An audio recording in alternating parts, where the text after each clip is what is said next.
Mr. Castro, my understanding from meeting with your counsel and counsel for the state is that a plea agreement has been reached in this matter. Are you fully aware of the terms, and do you consent to that plea agreement? I am fully aware, and I do consent to it. You understand that by virtue of the plea, you will not be having a trial? I am aware of that.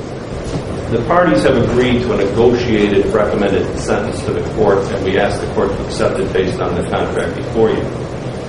As to count one, count two would be merged into count one, and the court, with a finding of guilty of both on the change of plea of aggravated murder and the sexually violent predator specification, would impose by statute the only sentence available of life without parole. And the defendant understands that it means exactly that he will never receive a parole date hearing in the state of Ohio penal system.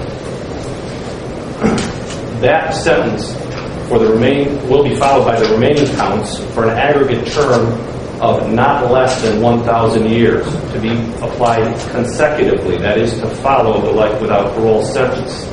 Again, the defendant understands that by virtue of this construct, he will never be eligible for a parole hearing in the state of Ohio.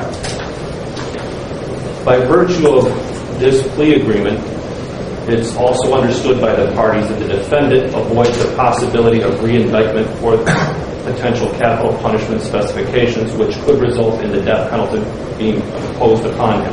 As Mr. Castro has indicated, he has had ample time to review the written plea agreement as well as discuss the contents of that agreement, and it is our understanding that he will withdraw his formerly entered pleas of not guilty and enter pleas of guilty as are outlined in this written plea agreement.